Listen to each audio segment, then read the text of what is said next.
최순실 씨가 경제 공동체라고 발표를 했습니다. 이 두 사람의 관계를 제대로 이해하려면 시간을 한참을 거슬러 올라가야 하죠. 그리고 가족이 아니면 알 수 없는 내용도 많습니다. 해서 오늘 저희가 이분을 어렵게 모셨는데요. 조순재 녹취록으로 알려진 조순재 씨, 최태민 씨의 의붓아들이죠. 장남 조용래 씨 스튜디오에 직접 나오셨습니다. 안녕하십니까? 네, 안녕하십니까? 네. 어려운 걸음 해주셔서 감사하고요.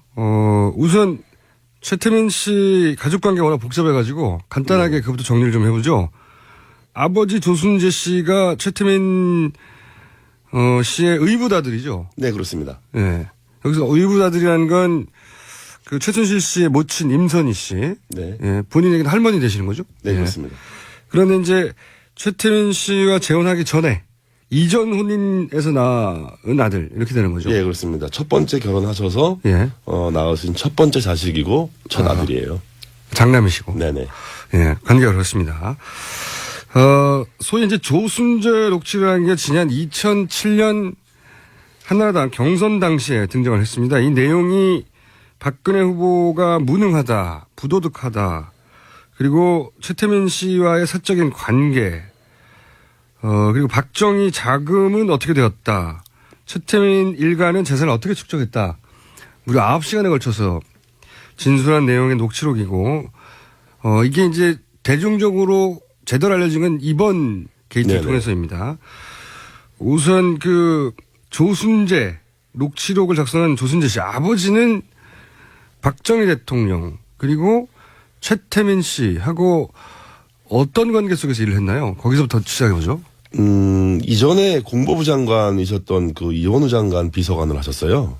누가요? 저희 아버지께서요. 조순재 씨께서. 장관 비서관을 하셨다? 네네. 네. 비서관을 하시다가 유경수 여사 1주기 추모 사진전을 이제 기획을 해요. 예. 그 기획을 맡아서 74년도에. 75년도죠. 75년도에. 네, 75년도에 이제 추모 사진전을 기획을 하시는 거를 시작으로 함께 일을 하는 그런 많은 과정에 동참하게 되죠. 장관 비서관이었다가 그 추모 사진전이 있으면서 박정희 대통령 밑에서 일을 했다는 건가요? 박정희 대통령이라기보다는 이제 박근혜 씨하고 최태민 씨가 이제 함께 진행하는 계획한 추모 사진전을 조순재 씨가 저희 아버지께서 이제 참여해서 직접 기획하고 실행을 해서 성황리에 잘 마치게 되죠.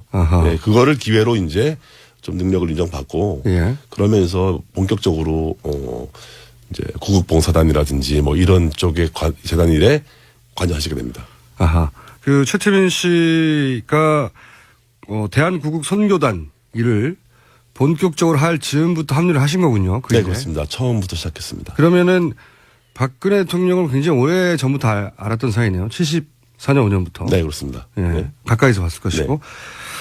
자, 그렇게 맡게 돼서 이제 그 이후로 쭉 처음에는 구국 선교단으로 출발하셨고 그 이후에는 어떤 일들을 박근혜 대통령이 어떤 일들을 도맡아 하셨는지 좀 설명을 해 주십시오. 75년부터 이제 구국 선교단 홍보실장으로 일을 하셨고요. 홍보실장이요? 네. 그러면서 이제 많은 그 단체들이 생겨나죠. 뭐 여러 가지 봉사단들, 새마을 봉사단부터 이런 많은 단체들의 일에 이제 개입을 하셔서 일을 진행하시고 그러다가 이제 신군부가 들어오던 그 이제 박정희 대통령이 서거하신 이후에 79년 12월 26일 12.6 사태 이후에는 이제 공백이 생겨요. 그러다가 84년도부터 영남재단. 84년도 영남재단. 영남재단에 이제 전무로 내려가셔서 대구에서 이제 일을 하시죠. 직책은 그러했고 실제 거기서 했던 일의 내용은 뭐였답니까? 재단 전체를 장악을 하고 재단 전체를 실무적으로 관리하는 입장이었어요. 전체를? 네네. 영남대학교와 영남재단, 뭐 영남투자금융. 그러니까 영남투자금융은 영남대학교가 1인 주주였던 회사였고요. 그리고 알려지기로는 영남대가 당시에 재산을 빼서 최태민 씨에게 넘겨주고 뭐 이런 일들이 있었다고. 그런 고발들이 있었는데 그 내용도 좀 설명해 주시죠. 아마 제가 알기로는 이제 아버지 하셨던 일이 최태민 씨에게 최태민 씨가 원하는 일들을 직접 실행을 해서 전달을 해주는. 원하는 일들이라는 건 여기서 이제 뭐 자금이든 뭐 인사권이든 뭐 이런 전반적인 재단 관리 업무를 총괄 관리를 했다는 거죠. 네. 예, 거기 자금도 들어가 있는 거죠. 네, 그렇겠죠. 네. 제가 듣기로는 아버지 최태민 씨가 가장 후회했던 일 중에 하나가 박정희 전 대통령의 그 돈을 최태민 일가에게 옮긴 것이다. 네네. 라고 이야기한 적이 있다는데 이게 내용이 어떻게 되는 겁니까? 그러니까 기본적으로 아버지는 자기가 기여한 부분이 어떻게 직접적으로 기여했는지 명확하게 설명하시지 않았지만 자기가 그렇게 기여했고 자기가 개입했다라는 부분에 대해서 자책을 되게 많이 하셨어요. 그 자책했다는 내용이 이게 자기가 어떤 식으로건 그렇게 박정희의 자금을 최태민에게 넘어가게 하는데 자기가 일조했다.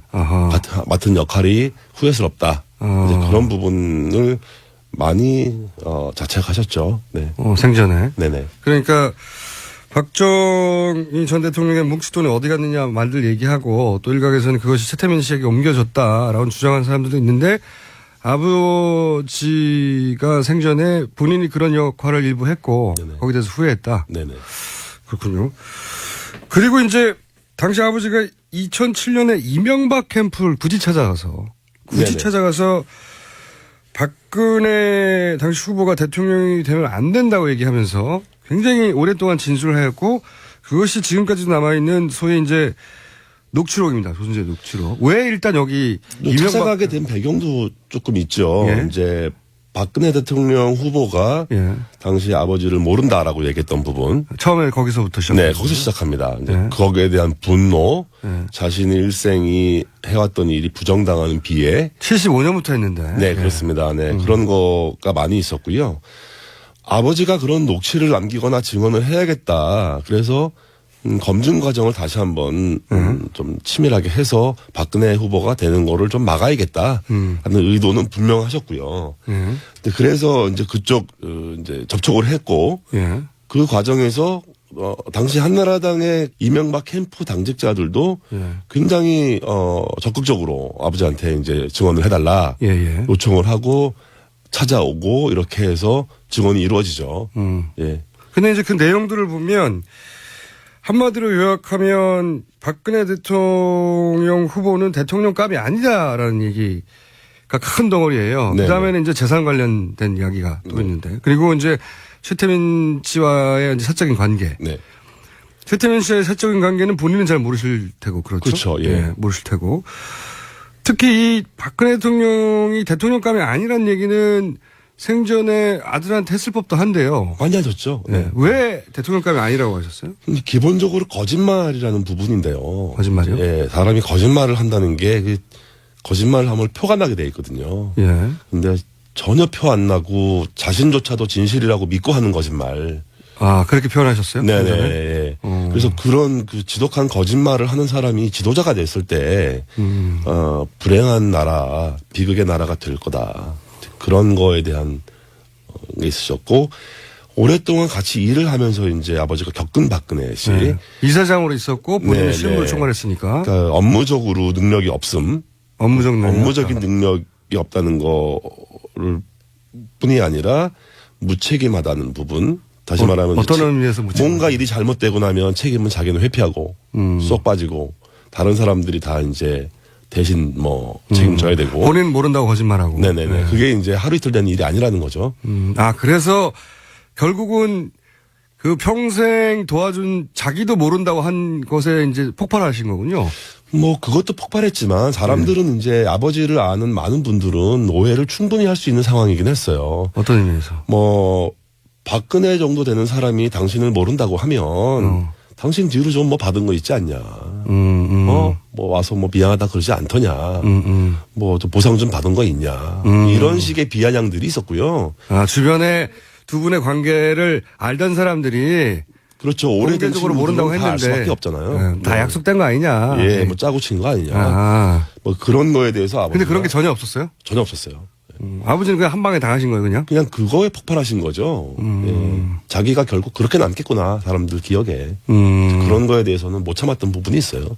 거짓말도 너무 많았고. 네네. 본인이, 그건 평소에 이제 아드님한테 항상 했던 얘기고, 거짓말 너무 많이 한다고, 그리고 책임도 지지 않는다, 무능하다, 네네. 뭐 이런 얘기네요, 전반적으로. 예. 그러니까 그 부분들이 이제 어디에 맞닿아 있냐면, 진정서에도 나오고, 예. 표현, 이제 언급되는 표현이지만 국정농단이란 단어가 나와요. 명시적으로. 아하. 그래서 유신 시절에 최태민이 국정농단을 했던 부분을 검증해야 될 필요성을 제기하셨고, 예. 그 이후에는 이제 최순실이 어떻게 국정농단을 할 거라는 아하. 그런 가능성도 이제 예견을 하신 거죠. 예. 가까이서 봐왔으니까요. 네네. 예언서에 가깝네요. 이게 사실은. 자, 오늘 특별히 모신 이유 중에 하나입니다. 그러니까 현재 특검은 경제 공동체라고 이제 표현을 했어요. 결국은 이제 최순실에게 돈이 가는 것은, 뇌물이 가는 것은 박근혜 대통령에게 돈이 가는 것과 마찬가지다. 네네. 사실상 경제를 공유해 왔다. 돈을 뭐 이렇게 특검은 발표를 했습니다. 발표를 했는데 두 사람의 관계가 경제 공동체라고 하는 특검의 발표에 개인적으로 동의하십니까? 보아오신 바로는? 뭐 100% 이상 동의할 수 있고요. 그래요? 네. 뭐 사실은 그 조영래 씨가 이 이야기를 또 하나의 가족이란 책으로 조만간 출판하실 계획이신데, 예. 제가 이 책을 이제 출판을 하면서 책 타이틀을 예. 또 하나의 가족이라는 타이틀을 제가 결정하게 됐어요. 어차피 가족이라는 게 이제 가족 공동체라는 거는 경제의 주체를 분리하기가 어렵잖아요. 그렇죠. 의미도 없고. 네. 그러니까 그 정도의 공동체적인 의미가 가족적이다라는 거를 이제 사실은 의미를 가지고 그런 의미군요. 하게 된 거예요. 박근혜 네. 대통령이 사실은 최순실 일가와 가족이었다. 그 정도 가족 관계라고 할 수 있을 정도라는 거죠. 네. 그러면 좀 구체적으로 본인이 보기에 이것은 경제 공동체라고 할 수밖에 없다. 어릴 때는 뭐 그런 표현을 쓰지 않으셨겠지만 네네. 자연스럽게 받아들이셨겠지만 지금 되돌아서 되짚어보자면 이런 것들을 보아서 뭐 틀림없다. 그런 구체적인 사례를 좀 얘기해 주신다면요. 기본적으로 박근혜 대통령께서 대통령 되기 전에 이제 사인으로 계시는 동안에 개인적인 경제 활동을 하신 게 없어요.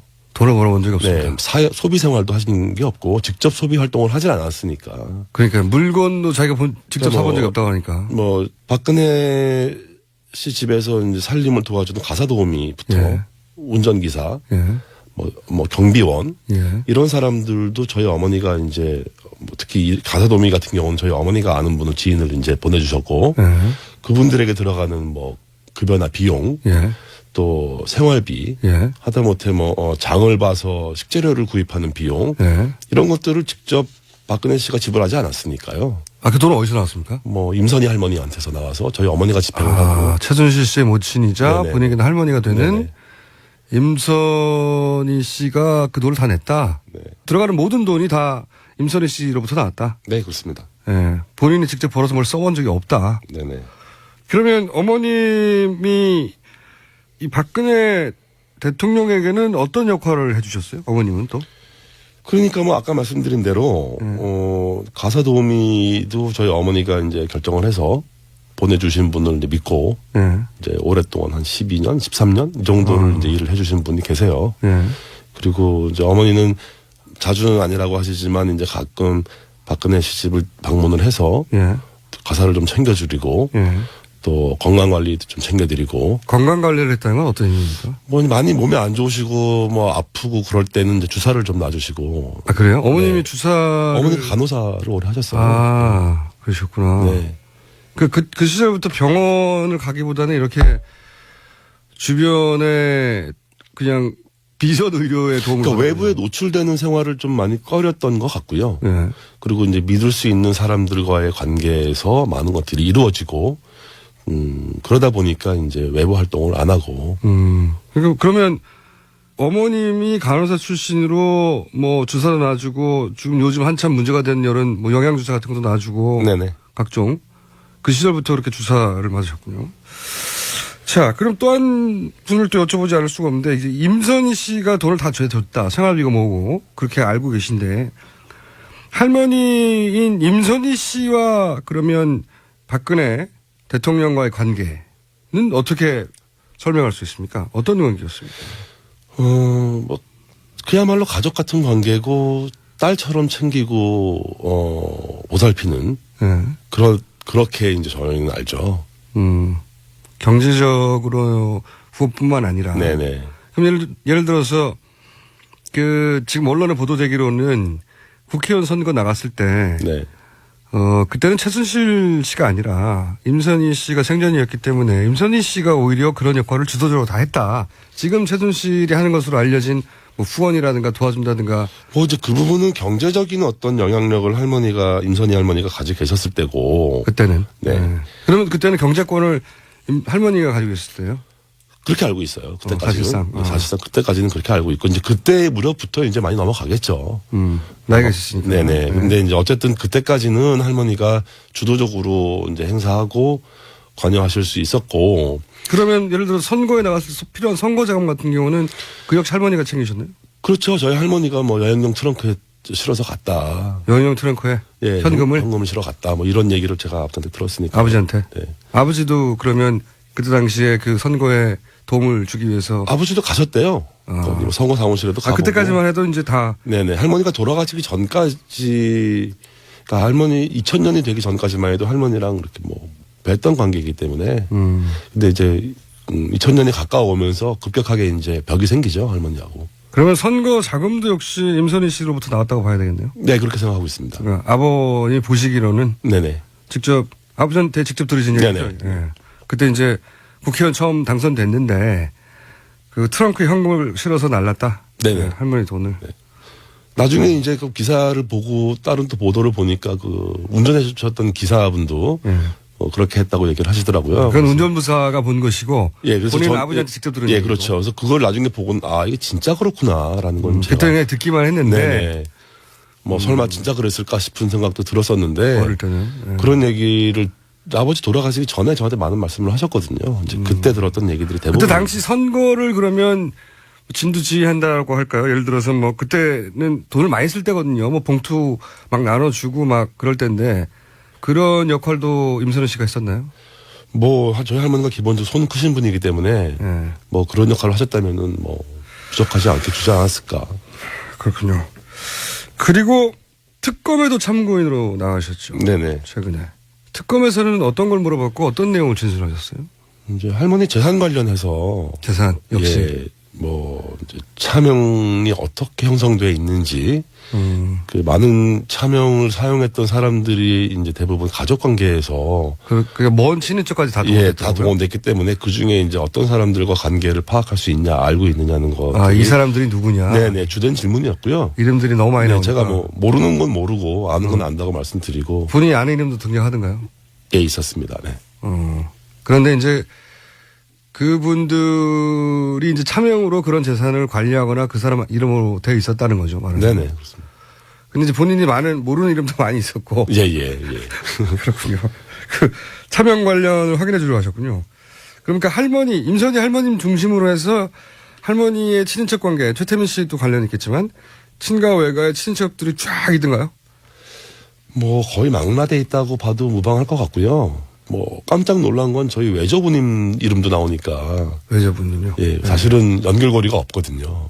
아하. 저희 외할아버지가 저희 친할머니의 그 차명 관련에 연결될 가능성은 없는데 어떻게 보니까 저희 외할아버지 이름도 나와요. 그래서 이게 그 당시에 아버지가 진짜 무슨 짓을 했었던 건가. 저 자체도 저 스스로도 좀 의아하죠. 그런 역할을 아버지가 하셨군요. 네네. 그리고 나서 아버지는 그런 식으로 그 박정희 전 대통령의 재산을 사실은 세탁이죠, 일종. 세탁을 해서 이렇게 합법적으로 차명으로 뿌려놓은 것에 대해서 후회하셨다, 나중에. 그러니까 그 전체 과정, 어느 한 부분만 개입하셨다고 보기는 사실 어렵고요. 네. 좀 큰 맥락에서 보면 전 과정에 개입을 하셨는데 그 전체가 후회스러운 거였겠죠. 네. 그러셨구나. 네. 아버님 돌아가신 게 아쉽네요. 지금 사실 살아계셨으면 누구보다도 정확하게 본인이 직접 하신 일이니까. 아버지가 살아계셨으면 대통령 되시기 힘들지 않았을까. 힘들었지 않았을까 생각하죠. 그렇겠군요. 네. 그 초기 75년부터 시작해서 그 전 과정을 다 함께 하셨으니까. 네네. 그리고 뭐 총괄도 했고 당연히 그 속에는 자금도 들어가고 네네. 그리고 지금 말씀하셨듯이 외조까지 등장할 정도로 네. 그러니까 뭐 양가 최태민 씨도 결혼을 워낙 복잡하게 해가지고 친척이 많지 않습니까? 양가 모든 족보를 놓고 이렇게 다 뿔뿔이 재산을 차명으로 숨기거나 했을 가능성이 높겠네요. 그렇게 보고 있습니다. 네. 제 개인적으로는 뭐 그런 심증이 많죠. 그러면 지금 특검이 확인했다고 하는 뭐 한 2,700억도 그게 다가 아니라고 생각되시겠습니다? 특검이 끝나고 검찰로 수사가 넘어갔잖아요. 예. 이제 검찰이 좀 더 치밀한 수사를 이어간다면 예. 더 정확한 관계를 좀 밝힐 수 있지 않을까. 그게 중요한 이유는 이제 이 국고 환수 문제로 예. 어떻게 이 논의가 이어질 거냐. 정말 국고 환수가 실현될 거냐. 그 부분을 좀 주의 깊게 보고 있습니다. 지금 하신 맥락에서 쭉 이야기를 정리하면 결국은 박정희 대통령의 어떤 그 비자금이랄까요? 돈으로부터 이 종잣돈이 시작된 거네요. 그렇습니다. 네. 그게 이제 최태민 씨 소유로 이전이 됐고 그것이 차명으로 뿌려져 있었고 그리고 그게 이제 박정희 대통령 돈으로 시작됐고 관리는 최태민 씨 쪽이 했기 때문에 사실은 뗄래야 뗄 수 없는 종잣돈은 여기서 나왔지만 관리는 최순실 일당이 한 거기 네. 때문에 공동체다. 예. 그래서 제가 이제 이 또 하나의 가족을 얘기하게 된 이유이기도 해요. 이 책을 굳이 꼭 쓰셔야 하겠다고 결심하는 계기가 있나요? 한국에 들어오기 전에 이거를 사실 초고를 쓰면서 예. 이제 쓰게 된 계기가 있어요. 한국에 굳이 돌아오신 이유는요? 휴직을 했어요. 휴직하고 책을 좀 내야겠다. 최순실 사태 터지고 나서. 네네. 터지는 초기에 이 사태를 보면서 이제 아버지에 대한 보도가 나오고. 그렇죠. 아버지 육성이 이제 방송에서 나오는 걸 보고. 예. 마음이 굉장히 괴롭더라고요. 배우셨겠죠. 잘못하면은 정확하지 않은 역사가 남으면 좋지 않겠다. 본인이 아는 한. 네, 아는 한. 최대한. 진실을 좀 남겨야겠다는 생각을 했었고요. 사실 솔직히 말씀드리자면 아버지가 불쌍해서 시작했어요. 아들 입장에서. 뭐 좋은 일은 아니고 불의한 일에 가담했지만 평생 한 일에 대해서 부정당하고 모른다. 부인당하는 그 아버지. 뭐 당당한 일이라도 했다면 차라리 괜찮겠지만 그런 아버지가 불쌍하고 눈물이 나더라고요. 그래서 이거 좀 책으로 써서 진실을 좀 남겨야겠다. 그리고 그렇게 아버지가 이제 그 생을 마감하기 직전에 절대 저 사람 대통령 되면 안 된다고 했던 사람이 결국은 됐고요. 네네. 그리고 아버지가 예견했던 그대로 국정논란이 일어났고. 자, 그러면 이 책을 통해서 아직 책도 나오지도 않았는데 저희가 이제 인터뷰를 하는 겁니다. 얼마나 훌륭합니까, 저희 방송이. 감사합니다. 예. 네. 이 책을 통해서 국민들에게 꼭 하고 싶은 이야기가 있습니다. 네. 네, 어떤 겁니까? 우리가 알고 있는 이 마주대한 이 현실이 본질은 부정부패다. 그렇죠. 오래된 부정부패라는 거죠. 이 본질을 벗어나면 다른 논의로 빠지게 돼요. 이제 프레임이 바뀌는데 이게 무슨 뭐 권력 경쟁도 아니고 뭐 신구 세력의 경쟁도 아니고 뭐 보수와 진보의 대결도 아니고 이건 그냥 완벽하게 100% 부정부패 얘기다. 이거를 뿌리 뽑는 계기가 돼야 되겠다. 그래서 이게 저는 개인적으로 탄핵 반대합니다. 아 그래요? 네. 뭐 탄핵이 된다면 적당하게 타협하고 적당하게 이제 협의해서 또 이제 뭐 소위 말하는 구렁이 담 넘어가듯이 넘어가는 그런 걱정을 하신다 오히려. 다음 세대와 이전 세대 중간에 있는 제 입장에서 본다면 탄핵으로도 부족하다고 생각하시는군요. 네, 그렇습니다. 네. 탄핵이 절대 되면 안 된다가 아니라 탄핵만으로도 이 책임을 다 물을 수 없다. 네네. 그런 말씀이시네요. 네네. 자, 오늘 말씀 감사하고요. 오늘 여기까지 듣고 저희가 책이 제대로 나오면 저희 다시 한번 모시겠습니다. 네, 알겠습니다. 네. 그 전까지는 딴 데 인터뷰하시면 안 됩니다. 자, 어려운 자료 해주신 최태민 씨의 의붓아들, 조순재 씨의 장남. 예, 이분들의 이름을 다 알아야지 결국 오늘의 주인공님이 등장합니다. 장남 조영래 씨였습니다. 감사합니다. 네, 감사합니다. 조영래 씨 책 원고 일부를 제가 사전에 확인을 했는데 그 내용 중에 최태민 씨와 박근혜 대통령의 사적 관계에 대한 내용도 있습니다. 대단히 구체적인 장면을 조영래 씨 모친이 직접 목격한 건데요. 예. 목격한 상황에 대해서는 역겹다. 이렇게 모친이 표현하고 있는데 어떤 상황인지는 책에 출간되면 확인하실 수 있겠습니다.